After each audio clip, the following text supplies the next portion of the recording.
Marvel में अब कई सारे चेंजेस किए जा रहे हैं क्योंकि इस साल 3 में से एक मूवी ही ऑडियंस को पसंद आई है और हर न्यू रिवील जो उन्होंने इस साल किया था उनको क्रिटिसाइज किया जा रहा था, तो चेंजेस तो आना तय था। और इन्हीं के बीच में फ्यूचर के लिए भी उन लोगों ने कुछ चीजें कंफर्म कर दिया है जिनके बारे में हम इस वीडियो में बात करेंगे, जहां पे हम शुरुआत करेंगे कैंग डायनेस्टी से, क्योंकि वही तो है अगली बिग एवेंजर्स मूवी। लेकिन इस बिग एवेंजर्स मूवी के जो पहले राइटर्स लिए गए थे उन लोगों के बेतुके बयान की वजह से उनको काफी ज्यादा क्रिटिसिज्म मिला है। प्लस क्वांटमेनिया में जो उन लोगों ने लिखा था उसके बाद से कई सारे लोगों ने उनके राइटिंग स्किल्स पे भी सवाल उठाए थे कि क्या वो आगे जाके इसको ठीक से कनेक्ट कर पाएंगे। और इसके बाद जो शैंग-ची के डायरेक्टर थे जो कैंग डायनेस्टी को भी डायरेक्ट करने वाले थे, उन्होंने भी कह दिया कि वो इस मूवी को डायरेक्ट नहीं करेंगे। लेकिन अब कंफर्म कर दिया गया है कि माइकल वॉल्ड्रॉन कैंग डायनेस्टी को लिखने वाले हैं। अब जो इन्हें नहीं जानते हैं उन्हें मैं बता दूं कि लोकी शो को क्रिएट इन्होंने ही किया था और एमसीयू में मल्टीवर्स की शुरुआत इन्हीं की वजह से हुआ था,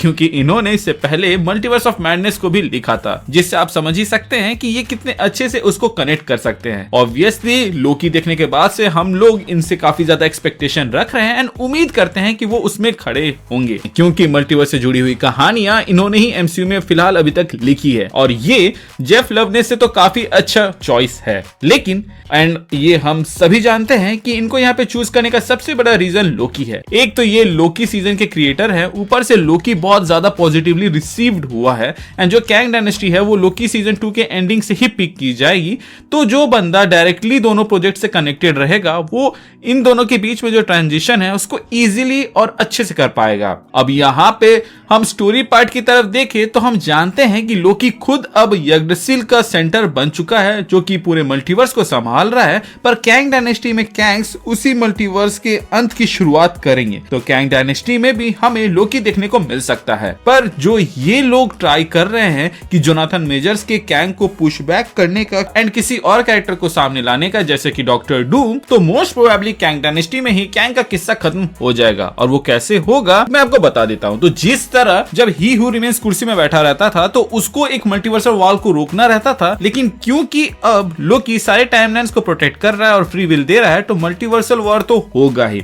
और इस बार जब मल्टीवर्सल वॉर होगा तो अपना लोकी किसी एक बंदे को नहीं बल्कि सुपर हीरोज की पूरी टीम की मदद लेगा ताकि वो यूनिवर्स को तबाह होने से बचा सके और अंत में जीत हीरोज की होगी। पर ये खुशी 2 पल की होगी क्योंकि फिर सीक्रेट वॉर्स वहीं से स्टार्ट होगी जिसमें डॉक्टर डूम विलन हो सकता है। माइकल वॉल्ड्रॉन को चूज करने का रीजन ये भी एक हो सकता है कि लोकी और कैंग डायनेस्टी को परफेक्टली कनेक्ट किया जा सके। अब बस होप कर सकते हैं कि मल्टीवर्स ऑफ मैडनेस जैसी भसड़ यहाँ पे ना मचे और 3 घंटे की एक मस्त सी मूवी बन के आ जाए, क्योंकि ये इवेंट बहुत बड़ा होने वाला है जो कि शायद तक इन्फिनिटी वॉर और एंड गेम को टक्कर दे और एटलीस्ट उसके लेवल पे रहे, क्योंकि इन्फिनिटी वॉर और एंड गेम ने ऑलरेडी एक बार सेट कर रखा है तो उसको तो टच करना ही होगा। अब बात करें दूसरे न्यूज की जो कि आ रही फैंटास्टिक फोर से, जहां से सिर्फ कुछ नहीं बल्कि काफी सारे अपडेट्स आ रहे हैं। तो अभी जब अनाउंस हुआ कि पेड्रो पास्कल इस मूवी में रीड रिचर्ड्स बन सकते हैं तो मोस्टली लोगों ने ये कास्टिंग पसंद नहीं किया, क्योंकि पेड्रो रीड के जैसे नहीं दिखते हैं और वो काफी ओल्ड है,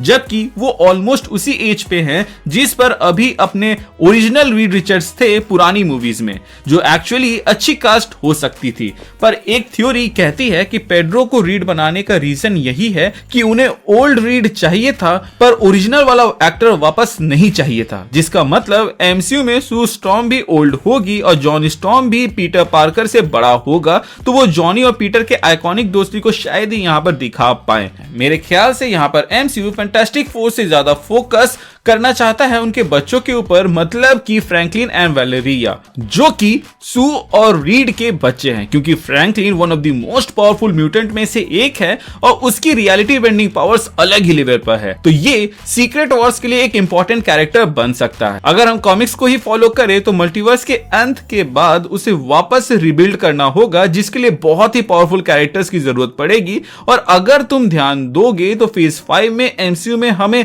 हर आर्क के साथ पावरफुल कैरेक्टर्स दिए जा रहे हैं जो इस बड़े काम में हेल्प कर सकते हैं। पहले तो डॉक्टर स्ट्रेंज हो गए, फिर दूसरी वांडा हो गई जिसकी डेथ कंफर्म कर दी गई है, बट वी ऑल नो कि जब तक किसी की डेड बॉडी ना दिखाया जाए मूवी के अंदर तब तक वो मरा नहीं होता है। वहीं अगर हम बात करें थॉर की तो उसको थोड़ा सा और पावर चाहिए होगा, लेकिन उसके साथ जो एक कैरेक्टर है मतलब कि उसकी बेटी यानी कि लव, जो कि लिटरली इटर्निटी का रूप है, उसका पावर लेवल भी बहुत ज्यादा होगा। और अब फ्रैंकलिन को लाने के बाद से ये लेवल बहुत ही ज्यादा बढ़ जाएगा। और इसी बीच लोकी सीजन 2 के एंड में हम लोगों ने देखा है कि लोकी कितना पावरफुल हो गया है, तो आप समझ ही सकते हैं कि वो लोग जो इतने मल्टीपल पावरफुल बीइंग्स इंट्रोड्यूस किए जा रहे हैं वो इसलिए है ताकि सीक्रेट वर्स में जो मॉलिक्यूल मैन या बियॉन्डर जैसे कैरेक्टर की जगह है उसको फिल किया जा सके और एमसीयू को रिबूट कर सके। इसके अलावा इसी मूवी में हमें सिल्वर सर्फर भी देखने को मिलेगा, आई मीन दिखने वाली होगी, क्योंकि रिपोर्ट्स की माने तो इस बार सिल्वर सर्फर फीमेल होगी। लेकिन इससे पहले आप कमेंट सेक्शन में जाके लिखो कि एमसीयू करते जा रहा है जहां मेल कैरेक्टर्स को फीमेल बना दिया जा रहा है,